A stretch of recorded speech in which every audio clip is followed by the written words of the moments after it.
আসসালামু আলাইকুম প্রিয় দর্শক, ওয়ার্ল্ড ভিউ 24 এর আন্তর্জাতিক সংবাদে আপনাকে স্বাগতম। আমি সাইদুর রহমান। শুরুতেই জানিয়ে দিব আজকের গুরুত্বপূর্ণ সংবাদ শিরোনাম, এরপর থাকছে বিস্তারিত।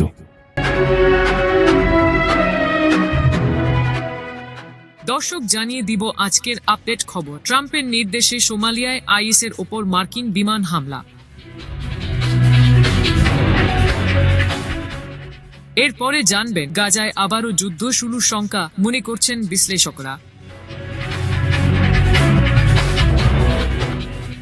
আরও জানবেন গাজা থেকে 3 জিম্মি ও ইসরায়েল থেকে ফিলিস্তিনি বন্দীরা মুক্ত। যুক্তরাষ্ট্রে চীন বিরোধী বৈঠক, যা বলছেন পাকিস্তানের মন্ত্রী। সবশেষে জানিয়ে দিব আরও শক্তিশালী হচ্ছে মিয়ানমারের বিদ্রোহীরা। আপনারা শুনছিলেন আজকের সংবাদ শিরোনাম, এবার শুনবেন বিস্তারিত। যদি ভিডিওটি আপনাদের ভালো লাগে তাহলে অবশ্যই লাইক দিন, আপনার মতামত জানাতে কমেন্ট করুন, শেয়ার করুন এবং নতুন আপডেট পেতে চ্যানেলটি সাবস্ক্রাইব করে রাখুন। ধন্যবাদ। আফ্রিকার দেশ সোমালিয়ায় অবস্থানরত ইসলামিক স্টেটের হামলা সংক্রান্ত একজন জ্যেষ্ঠ পরিকল্পনাকারী ও অন্যদের ওপর বিমান হামলার নির্দেশ দিয়েছেন যুক্তরাষ্ট্রের প্রেসিডেন্ট ডোনাল্ড ট্রাম্প। এরই মধ্যে হামলা চালানো হয়েছে। সামাজিক যোগাযোগ মাধ্যমে দেওয়া পোস্টে ট্রাম্প বলেন, এসব হত্যাকারীরা গুহায় লুকিয়ে থেকে যুক্তরাষ্ট্র ও আমাদের মিত্রদের হুমকি দিচ্ছে। এসব হামলা লুকিয়ে থাকার গুহাগুলো ধ্বংস করেছে, সেই সঙ্গে বেসামরিক মানুষদের ক্ষয়ক্ষতি না করেই লুকিয়ে থাকা অনেক সন্ত্রাসীকে হত্যা করেছে। তবে বিবিসির পক্ষ থেকে হামলার বিষয়ে স্বাধীনভাবে যাচাই করে দেখা সম্ভব হয়নি। ট্রাম্প ও সোমালিয়ায় হামলার লক্ষ্যবস্তু কারো নাম পরিচয় সম্পর্কে বিস্তারিত কিছু বলেননি। সতর্ক করে দিয়ে ট্রাম্প তার পোস্টে আরও লিখেন, আইএস ও অন্য যারা আমেরিকানদের ওপর হামলা করতে চাইছে তাদের জন্য স্পষ্ট বার্তা, আমরা আপনাদের খুঁজে বের করব এবং হত্যা করব। এক বিবৃতিতে মার্কিন প্রতিরক্ষামন্ত্রী পিট হেগসেথ বলেন, প্রাথমিকভাবে আমরা মনে করছি সোমালিয়ায় বিমান হামলায় বেশ কয়েকজন চিহ্নিত ব্যক্তি নিহত হয়েছেন, তবে বেসামরিক কারও কোনো ক্ষতি হয়নি। সোমালিয়ার উত্তরাঞ্চলের গলিচ পার্বত্য এলাকায় এসব হামলা চালানো হয়েছে বলেও জানান পিট হেগসেথ। মধ্যপ্রাচ্যে, বিশেষত ইরাক ও সিরিয়ায় গত দশকে আইএসের উত্থান হয়, তবে এখন আফ্রিকার কিছু অংশে নিষিদ্ধ এই সংগঠনের বিস্তার ঘটেছে। আইএসের সোমালিয়া শাখা গঠিত হয় 2015 সালে। আল কায়দার সঙ্গে সম্পৃক্ত আল শাবাব গোষ্ঠী থেকে বেরিয়ে এসে কয়েকজন আইএসের সোমালিয়া শাখা গড়ে তোলেন। আল শাবাব সোমালিয়ার সবচেয়ে বড় জিহাদি গোষ্ঠী। ফিলিস্তিনি সশস্ত্র গোষ্ঠী হামাসের সঙ্গে যুদ্ধবিরতি চুক্তির দ্বিতীয় ধাপের আলোচনা কাল সোমবার 3 ফেব্রুয়ারি থেকে শুরু হওয়ার কথা। তবে হিব্রু সংবাদ মাধ্যম ওয়াল্লা নিউজ জানিয়েছে, কাল কাতারে আলোচনার জন্য প্রতিনিধি দল না পাঠানোর সিদ্ধান্ত নিয়েছেন দখলদার ইসরায়েলের প্রধানমন্ত্রী বেঞ্জামিন নেতানিয়াহু।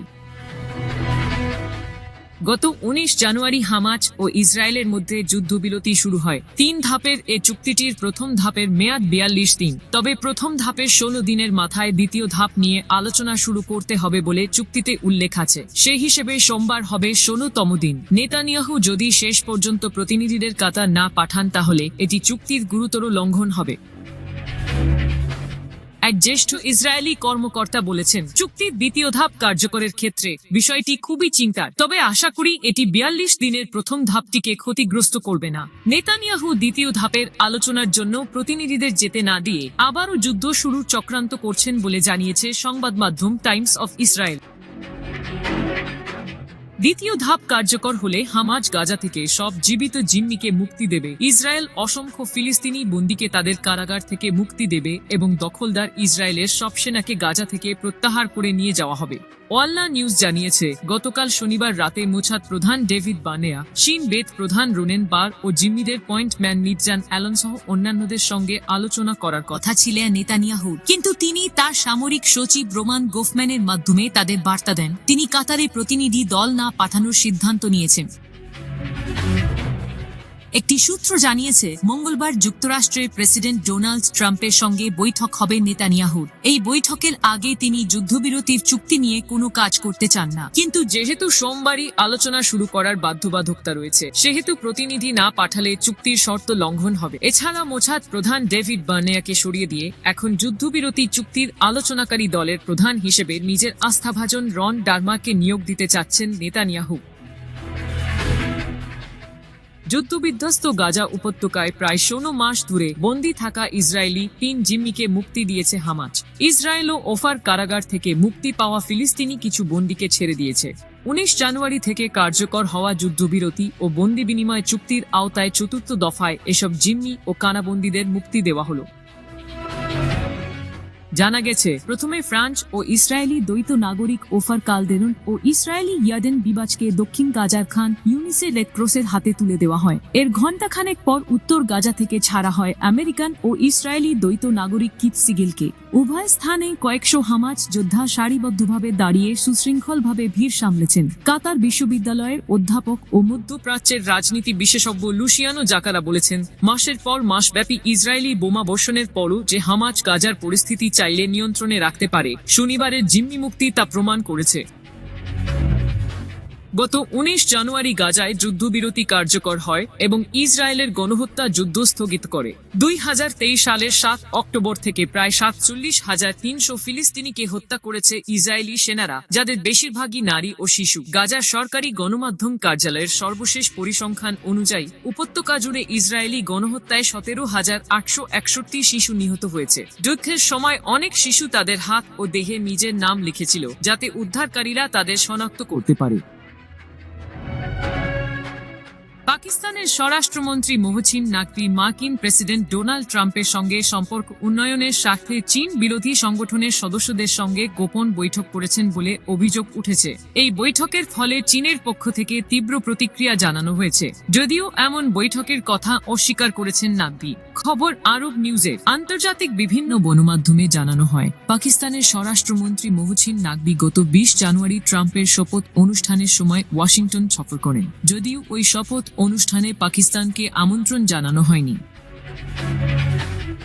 এ সময় তিনি new federal state of China, যারা ক্ষমতাসীন চীনা কমিউনিস্ট পার্টির বিরুদ্ধে কাজ করে, এমন সংগঠনের নেতাদের সঙ্গে ট্রাম্প প্রশাসনের আস্থাভাজন হওয়ার উদ্দেশ্যে গোপন বৈঠক করেন। খবরটি পাকিস্তানেও বিতর্কের জন্ম দিয়েছে, এমনকি পাকিস্তানের ক্ষমতাসীন পার্টির মধ্যেও এর ফলে বিভাজন সৃষ্টি হয়েছে বলে গুঞ্জন রয়েছে। বিভিন্ন গণমাধ্যমের দাবি অনুযায়ী ট্রাম্প প্রশাসনের সুনজরে আসতে সেনাপ্রধানের পরামর্শে পাক স্বরাষ্ট্রমন্ত্রী যুক্তরাষ্ট্র সফর করেন এবং ওই সংগঠনের নেতাদের সঙ্গে বৈঠক করেন। যদিও পাকিস্তানের স্বরাষ্ট্রমন্ত্রী এক ভিডিও বার্তায় এমন বৈঠকের কথা অস্বীকার করেছেন। চীন বিরোধী রাজনৈতিক আন্দোলনের সঙ্গে যুক্ত নেতাদের সঙ্গে বৈঠকের বিষয়টি অস্বীকার করে এই অভিযোগকে প্রোপাগান্ডা দাবি করেছেন তিনি। নাকভি বলেন, এটা সম্পূর্ণ অপপ্রচার। আমি চীন বিরোধী কোনো অনুষ্ঠানে যোগ দেইনি বা আমি সেখানে যাইনি। পাকিস্তানের স্বরাষ্ট্রমন্ত্রী জানান, তার যুক্তরাষ্ট্র সফরের মূল উদ্দেশ্য হচ্ছে সন্ত্রাসবাদ মোকাবিলায় মার্কিন রাজনীতিবিদদের নিয়ে একটি সমন্বিত পরিকল্পনা প্রণয়ন করা। এদিকে এমন বৈঠকের গুঞ্জনের মধ্যে চীনের পক্ষ থেকে কড়া প্রতিক্রিয়া জানানো হয়েছে। পাকিস্তানে নিযুক্ত চীনা রাজনৈতিক সচিব ওয়াং সিংজি সম্প্রতি এক সাক্ষাৎকারে $1 বিলিয়ন প্রজেক্ট সিপিসি বাস্তবায়নে স্থানীয়দের দ্বারা চীনা নাগরিকদের উপর আক্রমণসহ পাকিস্তানের সমসাময়িক কর্মকাণ্ডের তীব্র সমালোচনা করেন। মিয়ানমার জান্তার ক্ষমতা গ্রহণের চতুর্থ বর্ষপূর্তি আজ।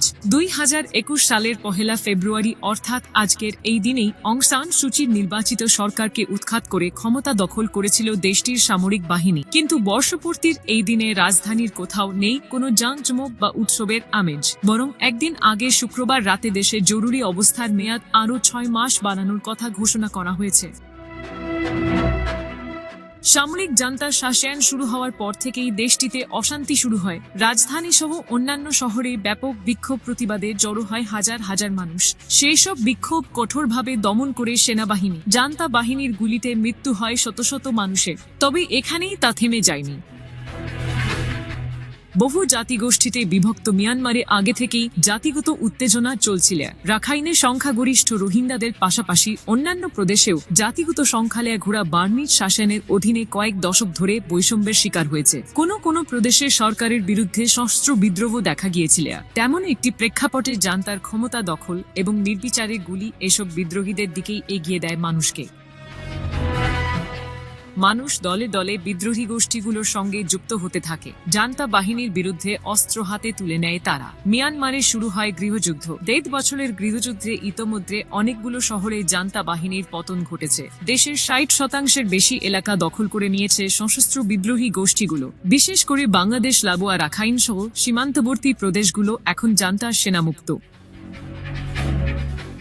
জান্তা ক্ষমতা গ্রহণের 2.5 বছরের মাথায় অর্থাৎ 2022 সালের নভেম্বর থেকে দেশটির 3 বিদ্রোহী গোষ্ঠী Ta'ang National Liberation Army, Arakan Army এবং Myanmar National Democratic Alliance Army জোটবদ্ধ হয়। নতুন এই জোট 3 ব্রাদারহুড অ্যালায়েন্স নামে সামরিক জান্তা সরকারের বিরুদ্ধে অভিযান শুরু করে। ওই অভিযানের পোশাকি নাম ছিল অপারেশন 1023। পরবর্তী সময়ে জান্তা বিরোধী এই যুদ্ধে সামিল হয় Chin National Army, Chinland Defence Force, Kachin Liberation Defence Force এবং সুচির সমর্থক স্বঘোষিত সরকার ন্যাশনাল ইউনিটি গভর্নমেন্টের সশস্ত্র বাহিনী পিপলস ডিফেন্স ফোর্স, মায়ানমারের গণতন্ত্রপন্থী শক্তির স্বঘোষিত সরকার ন্যাশনাল ইউনিটি গভর্নমেন্ট, জান্তা বিরোধী রাজনৈতিক দল শান স্টেট প্রোগ্রেস পার্টি এবং তাদের সশস্ত্র শাখা বিদ্রোহী গোষ্ঠীগুলোর প্রতি সমর্থন জানায়। বিশেষজ্ঞরা বলছেন, মায়ানমারের রাজধানী সহ বড় জনপদগুলোতে মূলত সংখ্যাগুরু বামার জনগোষ্ঠীর বাস।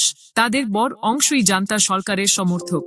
প্রভাবশালী বৌদ্ধ ভিক্ষুরা এখনো জান্তার পাশে রয়েছেন। অন্যদিকে মূলত প্রান্তিক এলাকার জনজাতি গোষ্ঠীগুলো রয়েছে বিদ্রোহীদের জোটে।